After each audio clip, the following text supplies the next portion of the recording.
Well, hello and welcome to my world. You're listening to Talk Leadership with Cedrick. You know, everybody needs a little TLC, and I am Cedrick LaFleur, your host. I'm so excited to be here with you tonight again. You know, Talk Leadership with Cedrick is where we focus on leadership and personal growth with business leaders, educators, and local thought leaders. Our goal is to introduce our audience to leaders who are making an impact with innovative ideas. You know, our guiding leadership principle is the law of contribution, which says, growing yourself enables you to grow others. So you can't give what you don't have. So first, you must grow yourself in order to grow others. Now, we believe that outstanding leaders like yourself help us to help others. So tonight, we have another dynamic leader with us tonight. And I'm so excited to have her as our guest. You know, April is Women Empowerment Month here on Talk Leadership with Cedrick. So I have a dynamic young lady here with us tonight, Miss Bergpora Tomasdottir. We will call her Becca. That's what I call her. And that's what everybody affectionately calls her. So welcome, Becca, to the show. Thank you. Thank you so much for the invitation. Awesome. Well, I'm excited to have you here. So Bergpora is a sales manager at Key Habits Iceland. That's right, folks. She is in Iceland right now as we speak. She has worked there for the past 3 years. It's a program that helps you construct your philosophy on developing your emotional fitness and that of those around you. All right. So in other words, what you're doing is you're getting yourself emotionally strong and fit, and everybody else around you strong and emotionally fit. Our clients are mostly business owners, managers, and coaches. Becca played basketball for most of her life, and this is how I initially met her. She came to spend the summers with us here in Houston, and now she is all grown up, and she's been on the youth national teams, women national teams throughout her growing years, and she went on to play collegiate basketball. We'll talk a little bit about all of that here in just a second. She is now coaching at the newly formed Athena Sports Club located in Iceland. You're in Reykjavik, right? Yes. Okay, awesome. Capital of Iceland. The capital of Iceland, absolutely. And it's cold there, folks. Let me tell you. Cold. So when your teachers told you that Iceland was warm and Greenland was cold, no, they were wrong. They've obviously never been there. And I have. It is cold. Yes. Their girls team has caught national attention in the past months as a documentary was released in February on the team and its history. It's a group of 11-year-old girls fighting for what they believe in. And this is a perfect conversation for Women Empowerment Month. So I'm excited to have this conversation. The documentary will be premiered here in the States later this month and in Canada. And it's been selected to the Hot Docs Film Festival. And you can find out information about it if you go to Hot Docs website, and we'll share a little bit more how you can stay in contact with Becca here in just a bit and her Athena Sports Club. But welcome, Becca, to the show. I'm excited to have this conversation with you. Thank you so much. I'm super excited both to talk to you and talk about this topic.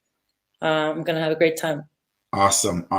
So, you know, you were very good at basketball. You're a very good basketball player in high school and in college. And, you know, everybody wants to know back here in Houston, are you still playing? I am not. This is actually the second season that I'm not participating as a player anymore. I quit 2 years ago, and just in time because the next 2 seasons were COVID seasons. So that would have been it's been a rough couple of years for the players in the league in Iceland and elsewhere. So just in time for that, but currently not playing anymore. Awesome. So you are doing some other things now. So tell our listeners, what is it you're doing now? Well, I'm working at a place called Key Habits, which you mentioned.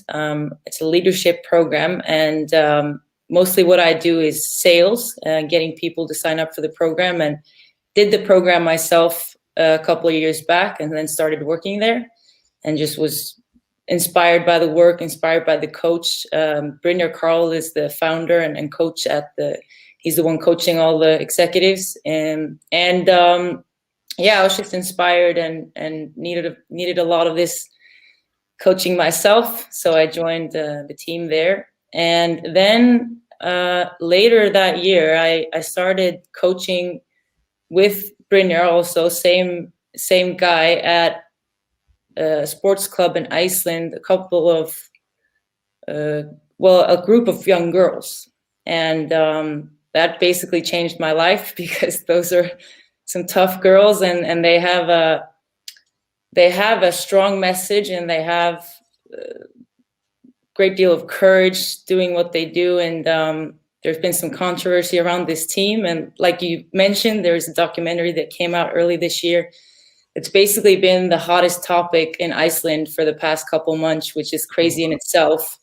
A small girls team that can create, and their coach basically is a controversial person as well. And they've created a lot of controversy because of how the coaching philosophy is, and it's harsh, it's in your face, and these girls are learning to become leaders way before anyone else I've seen. So it's truly inspiring. So not playing basketball anymore, but around it a lot, and focusing more on becoming a better coach every day. And this is definitely a great place to do that. So yeah, well, that is awesome. And folks, like I said earlier, Becca would come to Houston and play on a basketball team, some of the club basketball teams that we had here in the Cy-Fair area. And Becca was a long, thin player on the court, and very good shot. And let me tell you what, folks. What I'm excited about now is to see her as a grown woman, and to see how articulate she is. And we talked a couple of months ago, and I didn't know that she was in this leadership development space. And it's just amazing to see the progression that people take in their life, and the path that they lead. And just so happens we're now in the same space. And now she's pouring back into young people, like it was poured into her, and helped influence her life. So that is awesome and exciting. So Becca, I know that coaching a team is fun, but how does it feel to be on the other side of the bench now, watching the players and coaching them? It's interesting, because while I was a player, I never had an aspiration to become a coach. At least it's not something I thought about. I usually was just thinking about developing myself as a player and becoming pro, or that was my dream at one point. And every time I was asked to coach, I always said no. And then I was so inspired by this team, and I started coaching this team, and slowly having less and less aspiration for my own development. But being a coach it's a different, it's a completely different thing. But what I love about the program that I'm a part of is that we are actually, the focus is basically that the girls are not just developing themselves, but actually going on the court and making everyone else better. So becoming leaders themselves, and having an impact within the team as leaders. And it's so inspiring. And the differences aren't really that great if you think about just being a student all the time, or being a player all the time. So when I'm developing as a coach, or trying to improve as a coach, it's basically the same game, except your performance is different. You're not on the court yourself, but you're performing more as a servant to the team. So I feel like, in a way, it's a second chance to be a player again, but with more responsibility. So that's probably the best answer I can give, that I'm still a player. That's what I feel like. Just a player with more responsibility. Yeah. I absolutely love that. So it's amazing to hear you say that and speak like that around moving from player to coach, and then the things that you're all able to now help young ladies with today. So one of the things that you said was is very controversial. You have a very controversial coach that's coaching that team, and you guys are in your face. So give us a little feel for our better understanding when you say in your face. What does that mean and represent, and how's it helping young ladies? Yeah. So, well, when I look back at my days as a player, I feel like there is a difference in, and I use the difference between boys and girls because it's an easy comparison. There is a difference in how the demands are on girls and on boys. And I didn't really know it when I was younger because obviously I was just focusing on myself. But I have a brother who's about the same age, and we kind of talked about the differences in retrospect, like how was it with you and how was it with me, and we found that it was it was clearly different. And these girls. Yeah, and sorry, what was the question again? So it gives a little bit of perspective around this in your face style. Yeah. Ladies. Yeah. So when I started showing up for practice with these girls, I could see that the demands on them were large. Like there was a lot of demand on them improving, and there is, people aren't really used to seeing girls getting direct and maybe loud yelling messages right away. So basically at practice where I'm coaching, it's like you get the message of what you're doing wrong or what you might want to improve on right away. So it's like instant feedback. And this coach that's running things, Brynjar Carl, he's been coaching for over 30 years. He's a very experienced coach, and he's always coached boys.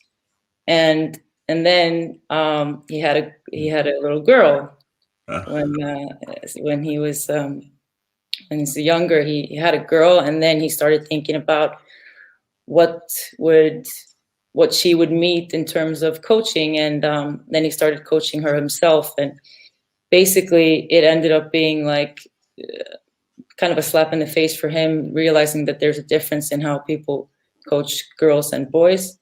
And I think the controversy comes because people are just not used to seeing girls coached in this way. Like I said, he has experience. He's coached, millions of little boys and teenagers and men. So I would say that probably the shock and the controversy comes from this being small girls. And I would actually advise people to go see this movie once that's available. But there is a trailer that we'll definitely have to show them the link, and it gives you a little bit of an idea of how it is and what the intensity level is. Yeah. So it's just demanding things of little girls in terms of performance that we demand from boys all the time, and nobody thinks about it.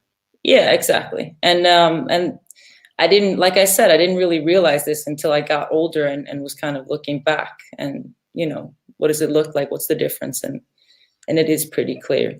Even with coaches that I had that I would say were, pretty tough, I could tell that once they've switched between girls and boys teams, they actually act different themselves, not even knowing that themselves probably, but there's just a little bit of a different approach that the coaches bring, I feel. Yeah, unconscious. It's called unconscious bias. Right. That could be one. Yeah, I would say that's probably likely. Wow. But are the girls on the team responding well to it? Yeah, and then so what's interesting also is that when I think about sports today and having been a basketball player, I would say people always talk about what they gain from sports outside of the court, like they gain some leadership skills or they gain some, being part of a team and all these lessons that they learn. And what's happened with this team and with the philosophy, I guess you could call it, with this team, is that it's kind of like instead of basketball being the main thing and then character development being a byproduct. It's like character development is the main thing, and then a byproduct of that is being good at basketball.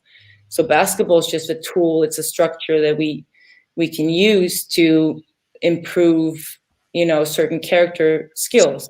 And this is Brynjar's philosophy at work. So this is what I, also realized having quit basketball. I'm like, I was always thinking about how am I doing? How are people perceiving me? And, what can I do to make my game better? And then, who I was as a person wasn't really what I was focusing on. But this is what I love about this program. It's like the main thing is just learning, your lessons, making mistakes, how to improve from making a mistake. And these girls are getting all of these lessons through basketball, but that they know that that's the main thing. It's really cool. And what's so surprising to me is like how much kids can understand in that field. Right. I feel like it's easy to underestimate what kids can understand. And now I've seen it firsthand that they can understand complex concepts. And, that's why I say also I'm still a player, because I'm just at every practice, I'm learning something new. And it's it's a big picture, basically. Yeah. It is amazing how kids are more resilient than we give them credit for. Yeah. And they learn how to pick up those things and do those things. So you spent summer here in Houston when you were 14, 15 years old. What was that? So from your perspective, what was that experience like? It was amazing. I remember, I still remember the day my dad told me that I was going to go. And it was a paradigm shift for sure coming out there because, well, first of all, I mean, I was pretty good at basketball, but I also played for a team that wasn't like in the top in Iceland even. And I always got my playing time and it was pretty smooth sailing for me. And then I came to the States and I was like, oh, okay. So paradigm shift of how good, basketball players are and what I would need to go to college or play professionally. And it was a really good time. And I got to know a lot of girls my age from another country, another culture. I'm super grateful. Thank you. And I mean, you guys, your family was amazing. And it was just an overall great experience. That is awesome. I remember the first day you guys got here and going to pick you guys up at the airport and then getting here, and it was in the summer and obviously it's hot.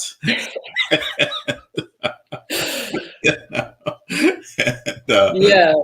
So what was that like facing that heat of Houston? I just remember because we came to your house and it's a beautiful house and we were just like super excited about getting situated and getting to know the area. And we said, we're going to go for a walk. We want to see the neighborhood. And I think it was like 3 minutes because we went out to the driveway or out to the street and we just turned back because it was way too hot. It was like July or June, July. Yes. And we kind of underestimated the heat. Yes. I will never forget that. And we enjoyed having you guys here as well. And I know that we helped you. You guys got you integrated with all the different Sci-Fair teams that we had. Yeah, exactly. And I didn't even know AAU existed. Like, obviously, there's a different system in the States. Here the teams are just local clubs. There's nothing connected to your school. So that was a whole new world. Seeing and we went to camps as well. Mm-hmm. Just so many players, so many good players. Yeah. Well, it was about, part of the experience was the experiment was to give you guys other outside experiences that maybe you didn't get in Iceland. And then also you would share information with our players as well. Since they weren't getting the opportunity to go to Iceland. Yeah. Hopefully. There's actually an idea that we have have talked about with Athena Sports Club, the sports club I'm at now. Well, it's been a while since we talked about it, but I always imagined it would be really cool to have like an international tournament here and invite teams over. And obviously, like, everyone wants to come to Iceland to see our beautiful landscape and all the things that you've been here, Yeah. And but that would be awesome. I always love the fact that when people, like, our girls played in Germany at one point, they played against boys in Bayern München. It's just so good to get, that paradigm shift to Yeah, see. absolutely. Absolutely. And you talked about this earlier where, basketball is the game of life, right? On the court, really. You got ups and downs, you got adjustments you have to make, you have goals, you have the game plan, and you have the scoreboard. The game plan is saying what you want to do. The scoreboard is telling what you're actually doing, right? So what did you take away from basketball that you still use today that's making a difference in your life or in career decisions? So what I thought was interesting, at least when I was thinking about quitting basketball, is that it's a chance to perform. Like, you're on the court and it's a performance. It's something you've prepared for. And the last couple of years of my basketball days was basically I wasn't performing well, and there was a lot of stress, and it was probably the first time I kind of felt like pressure where people are expecting me to do a good job and I wasn't really prepared for it. So basically what I took after that is when I quit, it was basically because I had more ambitions with my career and more with coaching, and that that performance just got substituted with other kind of performance, which was like doing presentations at work or selling and that kind of stuff. And basically I realized that a big part that I hadn't developed that well with basketball was, the how to deal with stress on court, how to deal with performance stress. And basically what I learned is, I've learned a lot from basketball. It's, Sure. Like I said before, like being a part of a team and there's so many positives of being part of any sport. So I could go on that, but what stands out is basically like, what can I learn from what I didn't do well in basketball, what I couldn't do, and how I didn't prepare well enough for certain things, or even just like live to my full potential in that. Because I feel like I had an easy time at basketball. Like I said, I was at a team that wasn't, doing too great or didn't have that many players that were challenging me. So I kind of was just left alone. And in retrospect, I should have, found ways to make it more challenging and real. And like I said, when I came to Houston, it was just kind of like, oh, wow, I kind of need to step it up, if I want to do something with this.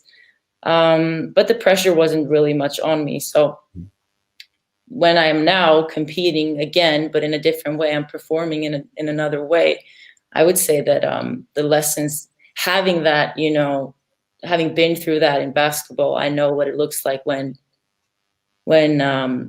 I'm performing and not doing a good enough job. And that's what I would take from it. Yeah. So folks, when I'm teaching leadership lessons, I'm talking about this comfort zone, and that's what Becca's kind of talking about, right? She was at the top of her game on her team, but she was kind of in the comfort zone because there was no major challenge for her. And she's realizing that, hey, you got to get outside that comfort zone if you want to then take it to the next level, if you want to get better and you want to push it. So now what she's doing is helping people in Iceland, and eventually internationally, she's going to be helping people understand how to live outside the comfort zone, how to grow themselves here mentally and become strong mental performers. So awesome. So, like I said earlier, April is Women Empowerment Month on Talk Leadership with Cedrick. So what is women empowerment? When you hear that, what does that mean to you, and why is that important?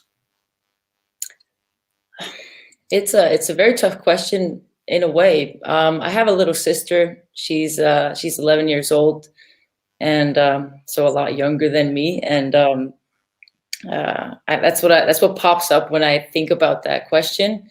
You know, what would I say to her, or what does it mean to me?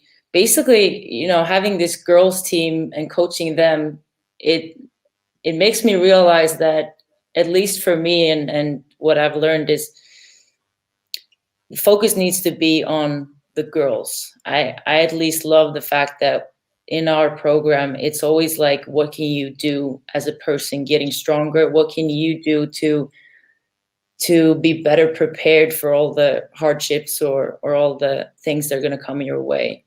So women empowerment is basically that, just like empowering them, and I include myself in that, like empowering me, so that when I'm facing all these challenges, I actually know how to give a response that I want to give, you know. So it's not just, you know, me giving a response that's just, no, I'm missing words every now and then, having to translate it. But basically, so it doesn't come as a shock to me, you know. So I can choose my response when at the face of adversity, or something tough. Awesome.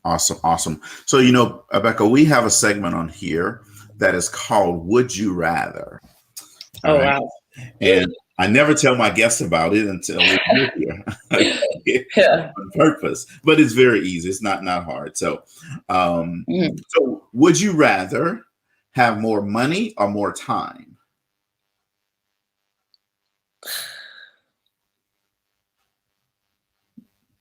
More time, probably. Okay. Well, sometimes, but you know, it makes me think too. Like, if I couldn't finish it in the certain time, then, you know, I should have just worked harder. I don't know. That's a tough question, but yeah. You know, if I say money, I feel like, yeah, that's. I would say time. Time. Okay. Yeah. All right. Would you rather meet your great grandparents or your great grandchildren? I would actually say great grandparents, even though they were alive for most of my life until now. Okay. Yeah. But I still would like to meet them now, because I would have more of an interest asking questions now than I did as a kid. So, and you know, grandchildren, I'll hopefully meet them someday. And yeah, I don't know. I get more nervous if I think about my grandchildren. So grandparents, ask them questions. That's what I do. All right. So would you rather no one show up at your wedding or no one show up at your funeral? Oh, wedding, definitely. Okay. Well, I hope my spouse would show up. But I don't know if that's included. That would be a bad thing. Yeah. If no one shows up at my wedding, I'm doing something wrong and I can fix it. But if no one shows up at my funeral, I already messed it all up. So yeah, absolutely. So audience, and you can also participate in this when, so this next one, you just type in the comments, which one would you choose? Would you rather go skydiving or bungee jumping? Oh, skydiving for sure. Skydiving. I actually thought about this a lot. I'm an adrenaline junkie. I love it. But bungee jumping sounds a little bit more like that would mess up my neck, or like a slingshot effect on my body. Yeah. Skydiving with a professional, I would do that. Okay. All right. So would you rather be an adult your whole life or a kid your whole life?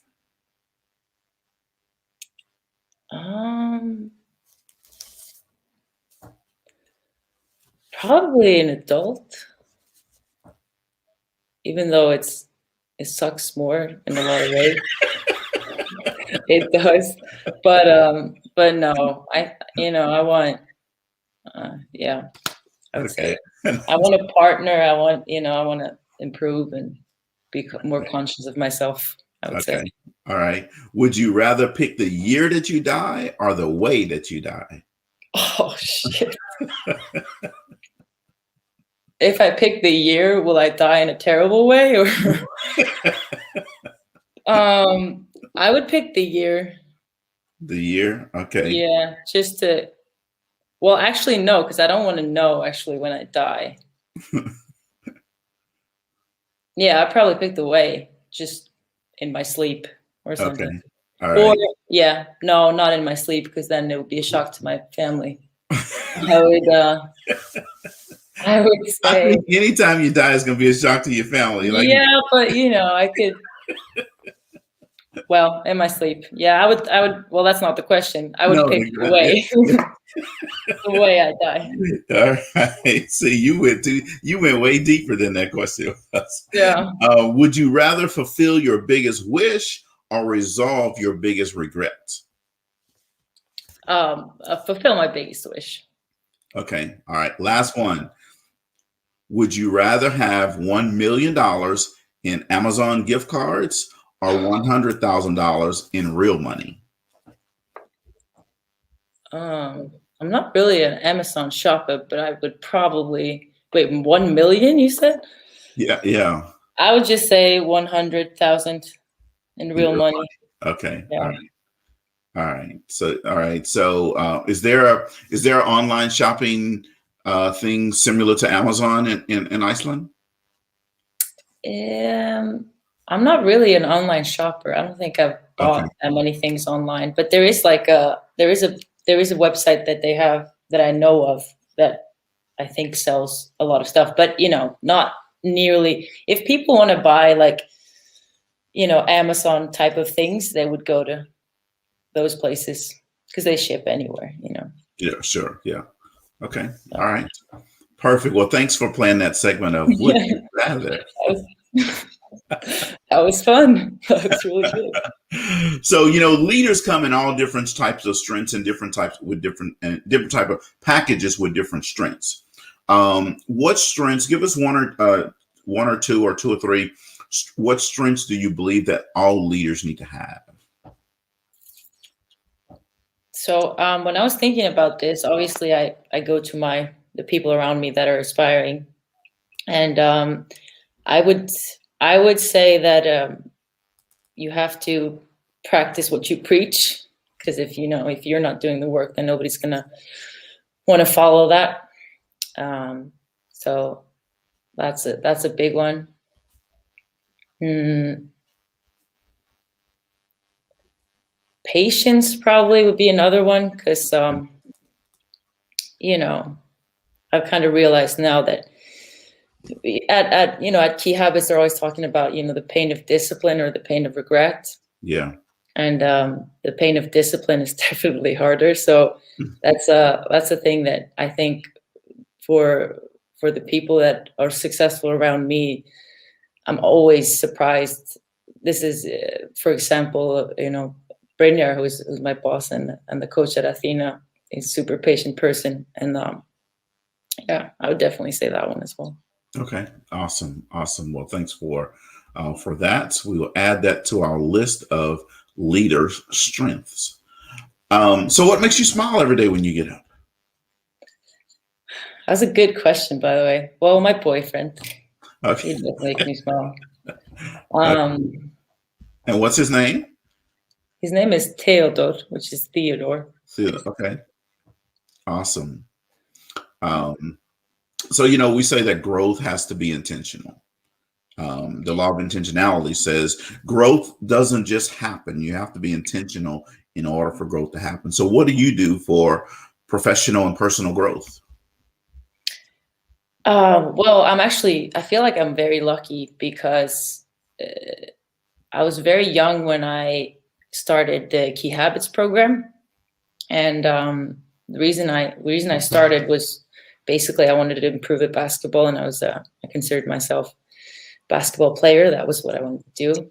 But it became so much more than that. And personal growth is basically what it's about. So you go in there and it's a very personalized program. It's far from being something like focusing on your business career or just something singular. It's a holistic approach. So yeah, personal development. That's the place I go for that. And I would say that it's, yeah, I just want to make sure I'm surrounded by people that will tell me what I need to hear, and that kind of environment I find at Key Habits, and the people that are around me there will definitely tell me what I need to hear. And it's, it's tough, it's hard. Actually, this week was a very tough one. I got some harsh feedback and some truth in my face, and recovered from that hit, and keep moving forward. So I would say, in at least in my life, it's surrounding myself with those people that will tell me what I need to hear. Awesome. We all need to have people around us that tell us what things we need to hear, not maybe what we want to hear all the time, right? Yeah. Sometimes a good swift kick will help get you moving and doing things in the right way. Definitely. Well, that is awesome. So we've all failed at something in life. And so tell us about one time where you had a failure, and what lesson did you learn from it? Yeah. So I thought about this, and of course, like I could find a lot of examples that are very specific, but one that I thought that people would definitely understand is I went to the States for basketball in high school, and I eventually was going to go to college on a scholarship. I broke my hand senior year of high school, and there were some complications with that. And basically, I decided to stay in the States and go to a community college for a year, and then with the hopes of transferring to another school the following year. And at the time, it was my second year abroad, and it's, for many reasons, it can be difficult being away from everyone, and you get homesick and stuff like that. And basically, today I would say, and I'm not saying that as a big regret, because I learned a lot from it, but I basically gave up on that. I went home early that year of community college, and for a lot of years after that, I always felt like I felt like it was the wrong decision.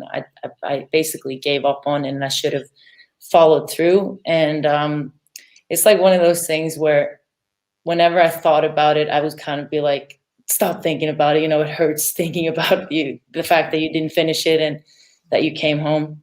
And then, years later, I kind of like went back and thought about it, and I was like, well, I know what I should have done, but this is what happened because I went home, and all of these things wouldn't have happened if I'd stayed. So that was definitely like a fail. It was giving up. And, since then I made so many mistakes and failed at a bunch of, other things as well. But that was like it's a reminder sometimes when I want to give up, like because that wasn't even that big of a decision in my life. Mm-hmm. So when I want to give up and I want to quit, I keep thinking like that would be that feeling, but amplified if I would, quit the things that matter to me today. Sure. Yeah. So, Becca, there are going to be some little girls that watch this interview either live, or they may watch a recording of it later. Their parents, may sit them down and have them look at it. What advice would you give these little girls about living their dream and trying to reach their full potential? So actually, I was thinking about this, and sometimes you think if I could go back, what would I do differently, and trying to get back to like a young Bergpora, and what would I want to do? And I wrote some stuff down, and I was thinking, first of all, I would want to read more. I feel like I don't read that much, and I feel like you can't go wrong with reading stuff. Like there's never anything I feel like I've read that I was like regretting having read. So and also in a world where people are reading less and less, I think it's good advice for anyone. Learning about finance was something I wrote down, because it's just been like a thing that's kind of been in the back of my mind. I should be better at financial literacy, or have better financial literacy overall. Yes, and you came to one of my financial literacy classes. Exactly. One step closer to actually knowing something about finance. There's another thing that I wrote down, which is basically just like have at it with presenting things, like just having do a presentation. I feel like once I got older, I realized that there are presentations at school, but there's not really much demand to, you know, I feel like there's always some kids that don't want to do it, and they're just kind of allowed not to do it. And doing presentations has been like a super hard part of my development, my job, because I'm selling a program to people who are much older than me, which is always a difficult task. So there's been a lot of trial and error, and I've gotten feedback, again, hearing what I don't want to hear. My boss once told me after a presentation that, because he met with the woman after I had presented with her, and he came out of the meeting with her, and he was like, she said this was the worst presentation she'd ever been to. Oh. And I was like, oh. And he said that she had said that the only reason that she wanted to meet with him was just to make sure that there was something, worthwhile here. So basically present something to someone and develop that skill. That's always going to be good. And that kind of ties into, selling, just being in sales. I feel like that's a really good way to learn, rejection and just getting repetition and talking to people and trying new things. It's a terrifying thing, and it's really good for you, I feel. And then if I may more, there's one, journaling. I really like, writing down your thoughts, writing down what you're thinking. And it's a way to also be able to look back in retrospect and see what you were thinking. And I've actually, it's just kind of like a way to pinpoint where you are and where you were, because kind of like when you're in the gym, like if you didn't have the pictures to see how you're improving, then it's hard to realize that you've done anything. Yeah. And the last one is just to be demanding of the people around you. Just be demanding of your coaches and your role models and peers and everything.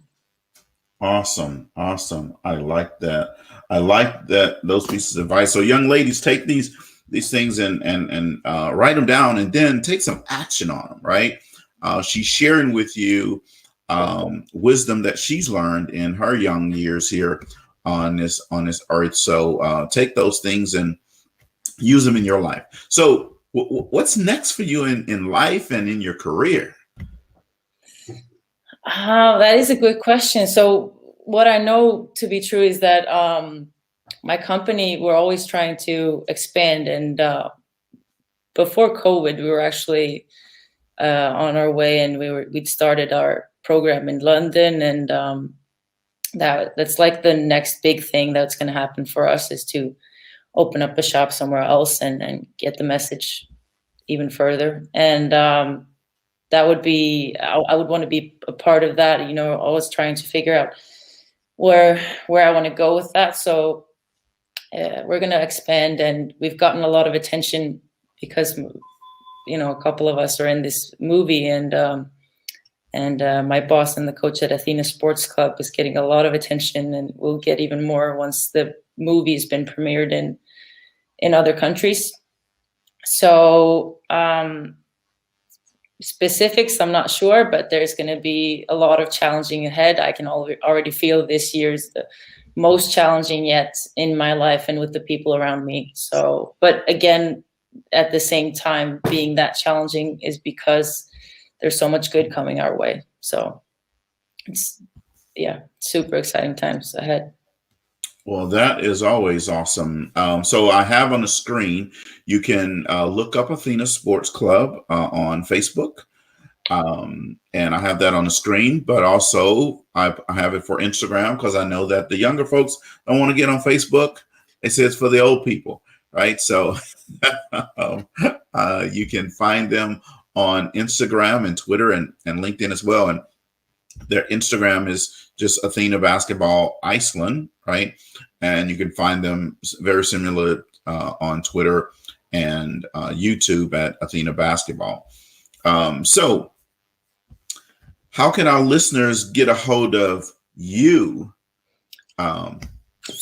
I do have a Facebook page. I do have an Instagram page. I'm not really good with updating it, but I don't know what my Yeah, Facebook is. yeah. I will post that your Facebook link here. Yeah, I'll you post use that. it. Yeah, yeah. I'll send it to you afterwards. No, I have it. Okay, sure. Yeah, 'cause I'm always prepared. Right. No, that's funny. I don't. Yeah, the socials of my personal socials, I don't really update too much, but I'm on there. Yeah. So I will put that on the screen here. So that's scrolling. Wait, it's not. It's scrolling across the screen now. How you can get in contact with Becca on Facebook. So my last question for you is: if there was a book written about you, what would the title be, and what would the summary in the back of the book say about you? Okay, so this is by far the hardest question, and I thought about it. I even thought about just like not answering it beforehand and see what comes up by the end of the talk. But I'm not going to go that route. That's too stressful. But I put the name of the book would be Blind Spots, and it would say, after decades of attempting, failing, and learning her lesson, comes a book with personal stories and insights from Bergpora Holton's journal entries. Through highs and lows, a will to improve leads the way. Wow. Well, that is awesome. Look at you just really thinking through that. I love that, Becca. I had That's to prepare awesome. that one. That's hard to improvise, I would say. Wow, that is awesome. So, Blind Spots is the name of the book. So, my question to you then is, when is it coming out? Oof, it would. It said decades in the description, so I think it'll be a while. And it's interesting that you said a book about me, because if that's different than writing your own book. Like it's Hmm. a different thing that somebody else will be like, hey, I want to write a book about you. It makes you think like, what is there to write about? So I would say I have to develop. I have to do some developing on myself for some years, and then yeah. You would be surprised when you sit down with pen and paper Mm-hmm. what would come out. Because let me tell you what, Becca, I'm sitting here and I'm watching you and I'm listening to you speak. Now, I'm also thinking of the 14 or 15-year-old Becca and where you are today. So I see that transformation. And let me tell you what, you have helped our audience and especially young ladies today with your answers and your responses. So you'll be surprised if you sit down with pen and paper, what would come out, what would flow through you onto that paper and turn into a book at your age right now. So I've just spoke it into existence. Now it's you got to take the action on it. Say, I'm gonna push you out of your comfort zone a little bit. Now you got to take All action right. on it. I'll dedicate some time to it, and we'll see what comes out of that. Awesome, awesome, awesome. Well, I have thoroughly enjoyed talking with you. I do have another question for you, though. So let's say your boyfriend's not home. It's just you in the house. Your little sister's not over visiting. Your parents are not over visiting. It's just you in the four walls. What dessert are you going to eat? What dessert? Ooh, probably ice cream, chocolate ice cream. Chocolate ice cream. Okay. All Yeah, right. All love right. it. Awesome, awesome, awesome. Tell your parents I said hello. Hopefully they will be watching you on this video as well. If they are watching, hello. So thank you again for coming on the show. I thoroughly enjoyed talking with you. And any last comments you might have? Just thanks as well. Just thank you so much, and super grateful for this opportunity. Also, so grateful for the year I had or the month I had in Houston way back when. But just thank you so much. Awesome, awesome, awesome. So, folks, thank you guys for tuning in tonight. Tomorrow, we'll be right back with another dynamic guest. Again, the whole month of April is Women Empowerment Month on Talk Leadership with Cedrick. So, we have another dynamic lady that will be on the show on tomorrow night. So, make sure you tune in tomorrow. It's going to be at 5:30 Central Time. And remember what I always tell you, that if you're not at the table, you're on the menu. And don't